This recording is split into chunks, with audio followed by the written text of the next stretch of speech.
The 2025 SEC opener is officially here as Kentucky and Ole Miss get set to do battle. We are here previewing, predicting, and breaking down this game between the Wildcats and the Rebels. Hello, everyone. I'm Chris Phillips. He's Cole Thompson. We appreciate each and every single one of you tuning in. As always, make sure you like, subscribe, turn on notifications. Check us out via podcast, wherever you get your podcasts. You can also find us across all social media platforms, as well as our website, SECUnfiltered.com. And as always, we are powered by our friends over at FANDUEL. Visit FANDUEL.com/SECU to join today and get started with $250 in bonus bets when you win your first $5 bet. Once again, that's FANDUEL.com/SECU to get $250 in bonus bets today.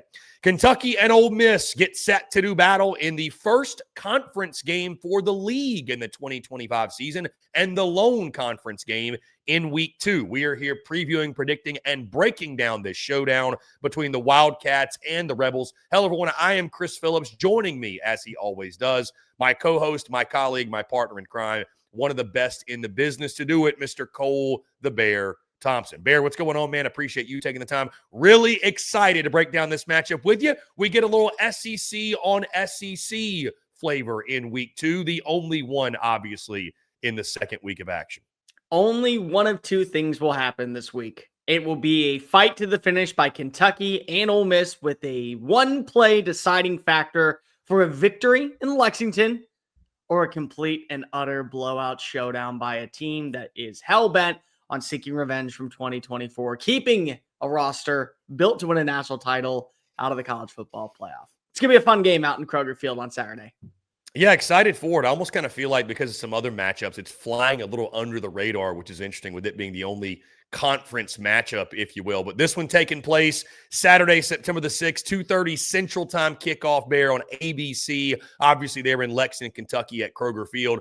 Ole Miss is a 10.5-point favorite in this game. The over-under set at 51.5. The series history, Ole Miss leads at all time, 30-15-1. But most notably, Bear, like you just mentioned, the last meeting a season ago where Kentucky walked into Oxford and left with a 20-17 win. Now, did they actually leave Oxford? Did they go back to Lexington? Well, we don't know because that Kentucky team didn't show up, it seemed, for the rest of the 2024 season. But either way, this is a game they're going to be talking about at Ole Miss for a really long time, especially if they don't reach their goals for whatever reason of getting to a college football playoff, a game that held them out of the playoff. I've heard Ole Miss folks go as far to say maybe the worst loss in school history when you think about what it cost Jackson Dart, that last dance roster, if you will. And Bears, we move in our top storylines. I think that's where we got to start, right? I mean, listen, we're going to give Kentucky their flowers and give them their credit in this game as well. But this game, to me, a lot of it is about the Ole Miss side and their shot at revenge, right? Like, they might not publicly come out and say it. And, you know, I thought Lane Kiffin's comments, you know, he never holds back, never bites his tongue. I thought it was funny, though. He mentioned kind of them being that pesky, annoying opponent, if you will. And what happened last year was annoying, obviously. But you think about the way it went down. They started the season. You and I talked about it last year, right? It essentially seemed they had like a preseason. They had 4 non-conference games against inferior competition. First SEC game, was Ole Miss feeling themselves a little bit too much? Did they overlook Kentucky? However you want to justify it, it was a miserable loss. It was a miserable showing. And at the end of the day, it cost them a shot at the college football playoff. And again, I've had Rebels fans tell me, Chris, that might have been the worst loss in school history when you think about what it cost us a shot at. They will not probably come out this week, Bear, and publicly say it, and they won't fuel the fire. They're going to allow us to do that, so allow us to do it. They've got revenge on the mind, and I'll just tell you this, Bear. If Kentucky wins this game, because we've seen crazier things. If Kentucky wins this game, it will not be because Ole Miss was overlooking Kentucky. I can guarantee you that. So certainly the revenge factor, sometimes I think we make a little bit more of that than we probably should. But I think in this one, it's a very real thing. No, it has to be. I mean, when you look back at the season ago, I've said this on record multiple times. I think Ole Miss was good enough to make a run at the college football playoff. And I mean a run through the entire thing. Defensively, they were winning in all the right places. Offensively, they had a veteran quarterback that had been in a system and had shown you at times his capability of winning the big one and putting up massive points. They had a good wide receiver room. They had a balanced rushing attack. The offensive line was playing, for the most part, stout. This felt like a team in the SEC that we could have seen gone on a run, given the matchups that they would have had and the pathway to the actual national championship. And maybe history would have been made down on the Grove. It's this loss. You can live with losing to LSU because it's LSU. And I'm not saying that it was a good loss, because if you led the entire game and trailed for literally one play, it was the game-deciding play. You lose to Florida, but Florida was finding its rhythm at the right time. It felt like a trap game. Those interceptions in the fourth quarter were inexcusable by Jackson Dart. But still, you're watching as DJ Lagway is kind of coming into his own element. The Kentucky game is so dreadful because of not only is this a loss that kept you out of the college football playoff, Kentucky boarded the bus, leaving Oxford, took a detour on I-20, and never showed up for the rest of the season. They did not win a single conference game, and they only won one more game the rest of the year. They were dreadful in execution on conference play. They had no offensive identity. The defense was getting slandered left and right. So it's one of those things to where the loss looks so much worse because if Kentucky didn't hold up its end of the bargain, you'll survive if Kentucky ends up going on a run and goes 9-3. But when they're 4-8 and one of their wins is against you, a team that is built to go to the college football playoff, it's souring. My fear, though, is that Lane Kiffin every single year goes in the portal. Lane Kiffin is the portal king. And until proven otherwise, he's going to earn that title. He's going to claim that title, and he gets to boast that title.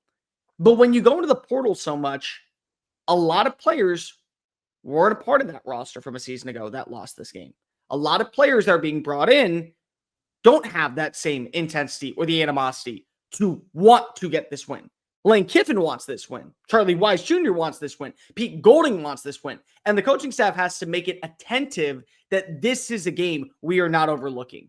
But the players still have to make sure that they realize, I joined this program to do things that have never been accomplished before. That includes not overlooking a Kentucky roster in their backyard, week 2, first conference game of the regular season. We want to set the tone. So that's going to be something that is really important, I think, for Lane Kiffin this week, is making sure that all the newcomers understand we belonged in the college football playoff last year. Our record shows that we were able to hold our own against quality competition. We screwed ourselves against this game. Now it's time to take our frustrations out of the season later. Bear 10 of 23 for 85 yards and an interception.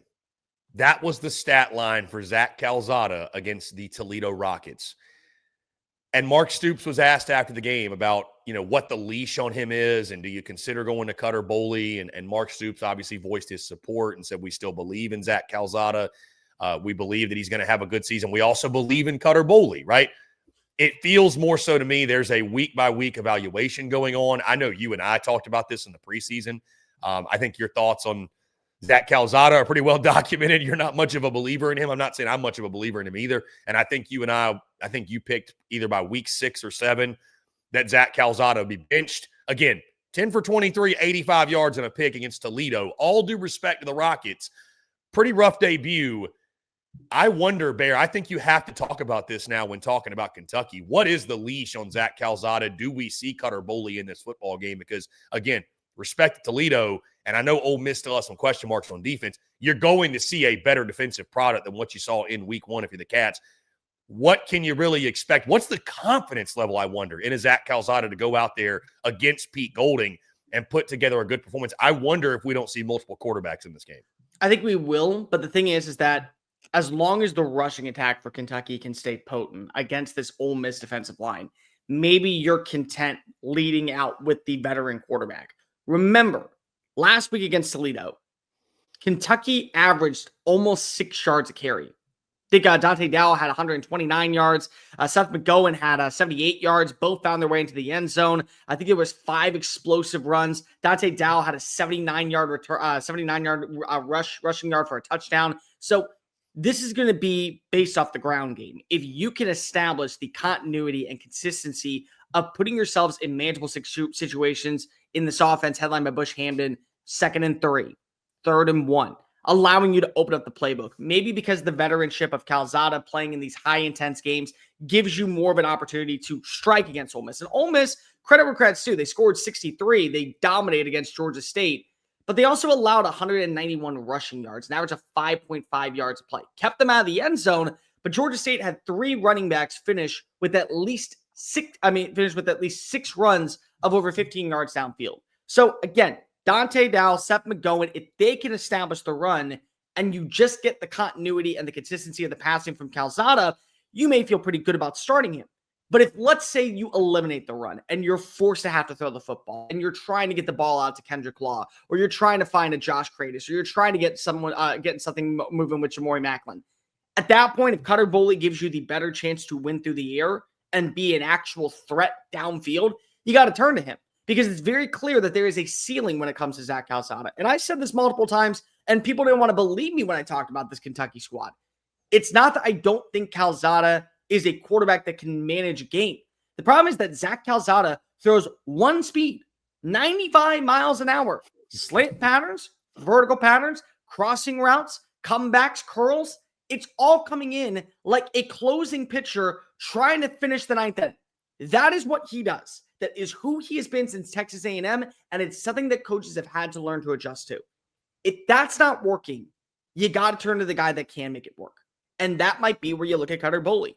But in my opinion, what's going to make or break this game is the rushing attack for Kentucky. They impressed. They have two backs. They have two backs that can absolutely make plays behind the line of scrimmage, get that second-yard contact, and open up the passing attack on second and third down. If that gets stuffed at the line of scrimmage, if that ends up becoming a hindrance, Cutter Boley is going to have to be warming up on the sidelines, because I can promise you this: one bad throw, pick six to the house, another interception like we saw on Saturday against Toledo, you got to turn to the player who's probably going to give you the better shot of winning through the air. You are right, Bear. Calzada's got one pitch. That's what it feels like. It's he's one got pitch. He's got the fastball, and there's not much other to it.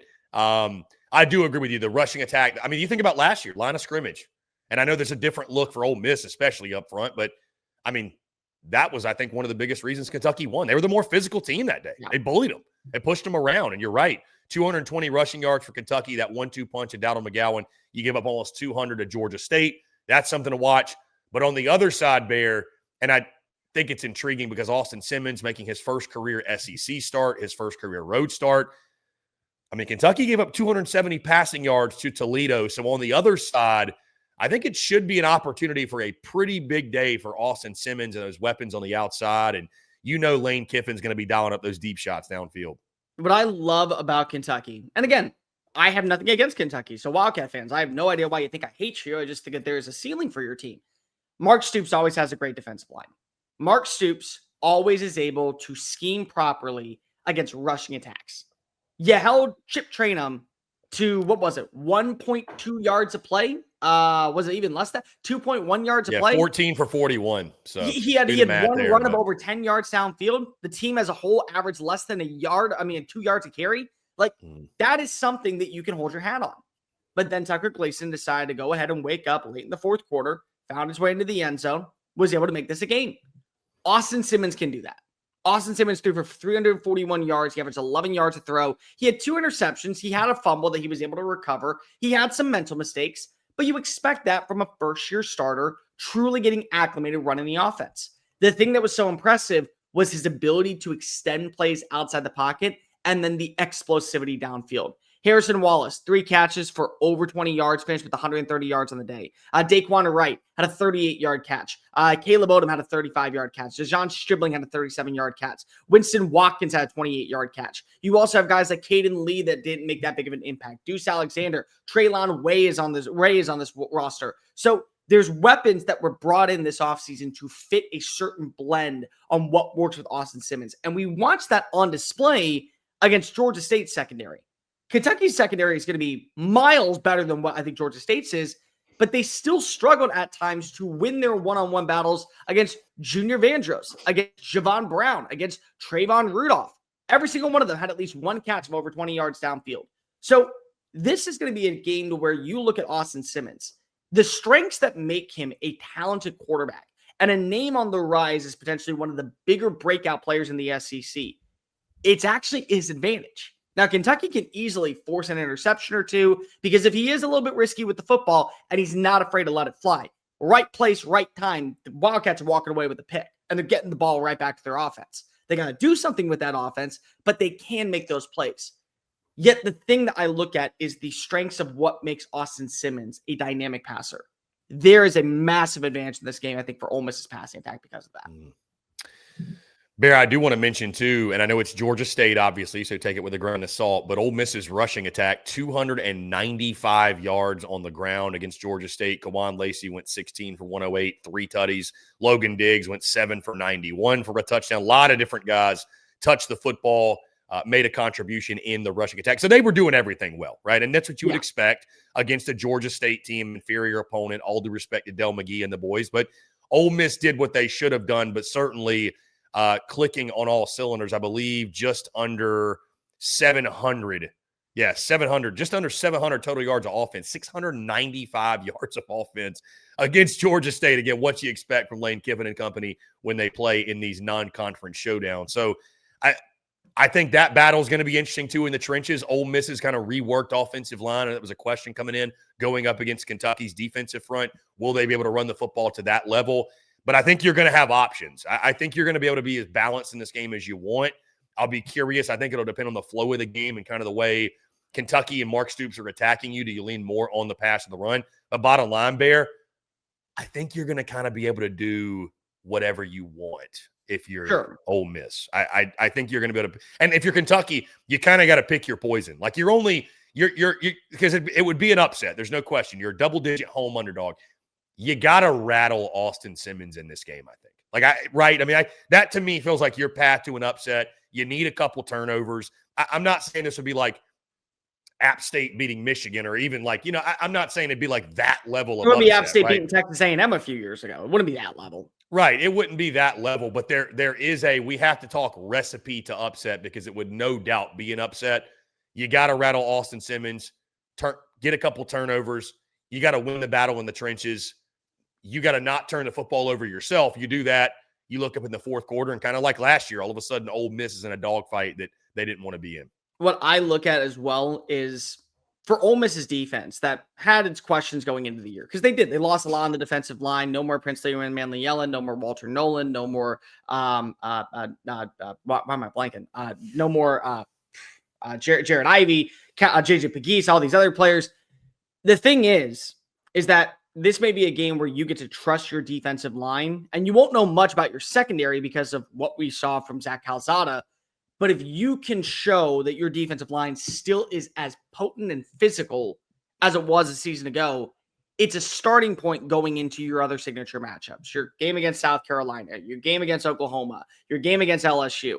And at least it gives you the emphasis of, we know that we can win in this area. Now we have to improve in the other area, but still, it's a good stepping stone direction for us. They were great on third down executions against Georgia State. They finished with 6 tackles for losses. Xavier Harris had 1.5. Todd Chambers had a half a sack. TJ Daugherty got in the backfield a couple times. They only finished with 1 sack, so they did a good job of getting in the backfield and eliminating the run. Getting more pressure on a quarterback would be really beneficial. But still, this may be a game where if you can just blanket the run, force them to win through the air, even if your secondary gives up 1 or 2 explosive plays, it's the fact that you were able to take down a rushing attack that a week ago against a really good MAC team, because I still stand on business that this is going to be a Toledo squad that finds their way to the MAC championship and maybe can be a dark horse for the college football playoff.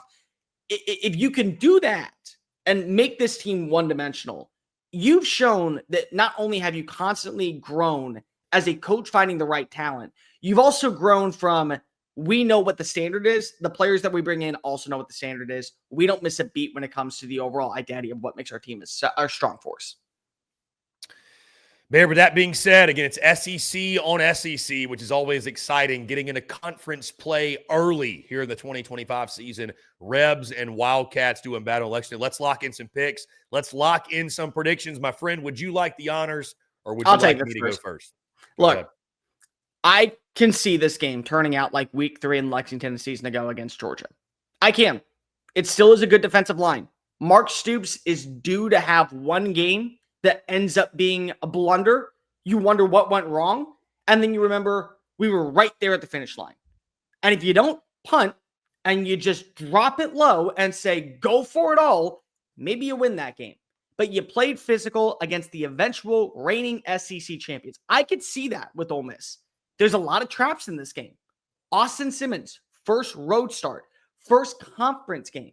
An unknown really with your defensive line and your secondary. An unknown with this wide receiver room that can build a relationship with a quarterback. A quarterback that is going to have to go into an environment known for his gunslinging mentality that somehow throws into double coverage, doesn't learn from his mistake, does it again, and that leads to a pick six and ultimately the deciding factor. I could see those things happening. The inability to stop what you got in Dow and McGowan. I could see the opportunity where Zach Calzada, once again, he did it against Alabama. He does it against Ole Miss. Top 25 win. It's possible. It is, because it's Lexington. It's a 2:30 kick. It's a game that people are sleeping on. So people are going to forget that this game could have massive week 3 vibes.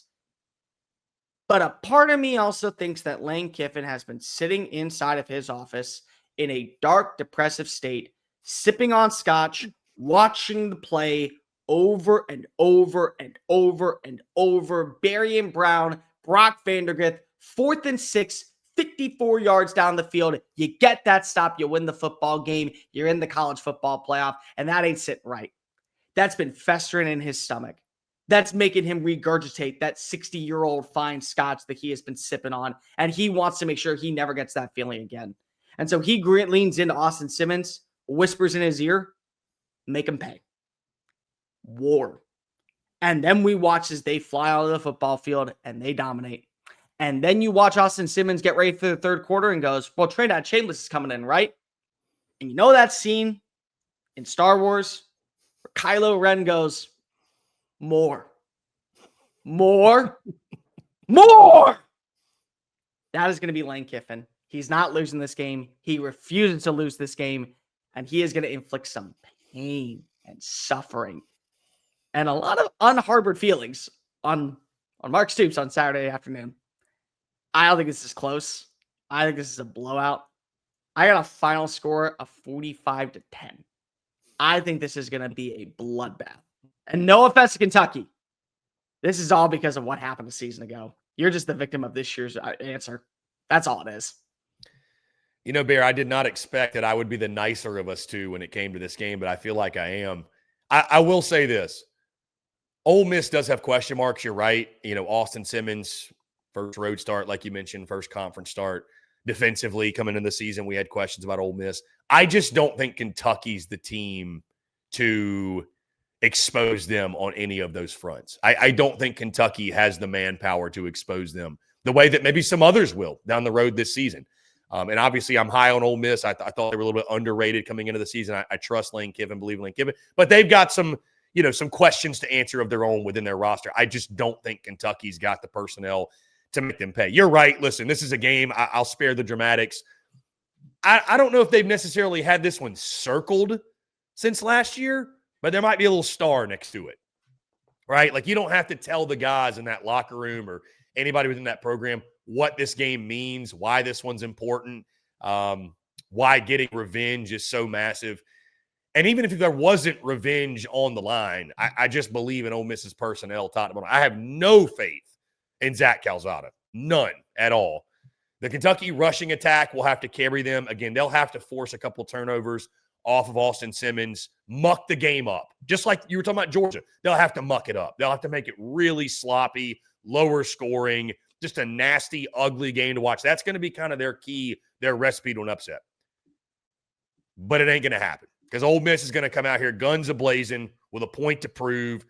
They are going to put belt to ass in Lexington.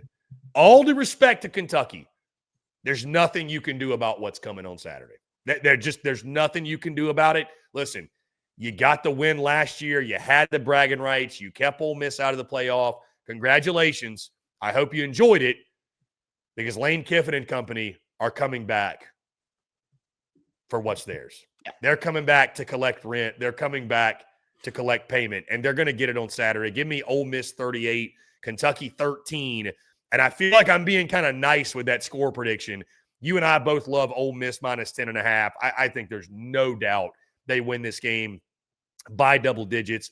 They win this game running away. I don't think maybe this game's even as close as the score I've predicted. I don't want to call it like a name your score game. That might be a little bit too disrespectful because it is an SEC on SEC contest. But I've been saying it since the summer, Bear. If there's one game that Ole Miss shows up and plays their best for 4 quarters, it's going to be this football game. They are locked in, laser focused. And if Kentucky pulls the upset, hey, it wasn't because Ole Miss overlooked them. They just didn't play well. I just don't see that happening. Lane Kiffin's going to be in his bag. I think Pete Golding's going to be all over Zach Calzada. I think they sell out and dare Zach Calzada to beat him, and I don't think he can do it if they did that. So give me Ole Miss 38-13. This one is not even close. You and I both agree, belt to ass at Kroger Field. So shout out to my Rebel friends, Kewan Lacey. RB1. Gonna show why he's RB1 going into this matchup too. Yeah, now it's going to be a fun one. SEC on SEC. We get the conference slate underway. Can't wait to see how it plays out. And guys, we'd love to hear from you. Agree with us, disagree. We're both going Ole Miss. Who you picking? Ole Miss, Kentucky. Who comes out on top in Lexington on Saturday? Guys, that's going to do all for us. Appreciate each and every single one of you tuning in. Before we get out of here, doing a tell you about our friends over at FanDuel, because as always, we are brought to you by our friends at FanDuel. Guys, the NFL season is just a couple days away. FanDuel is getting you ready for the NFL season with an offer you won't want to miss. New customers can bet just $5 and get $300 in bonus bets if you win. That's right. Pick a bet $5, and if it wins, you'll unlock $300 in bonus bets to use all across the app. You can build parlays, bet player props, ride the live lines, whatever your style. FanDuel's got you covered. The NFL season's almost here. The only question, are you ready to play? Visit FanDuel.com/SECU to download the FanDuel app today and get started. That's FanDuel.com/SECU. Get yourself in the game today. Guys, once again, that'll do it for us. Appreciate each and every single one of you tuning in. As always, make sure you like, subscribe, turn on notifications. Check us out via podcast where you get your podcast. You can also find us across all social media platforms, as well as our website, secunfiltered.com. For Cole the Bear Thompson, I am Chris Phillips. Thank you all so much for tuning in, and we will catch you all on the other side.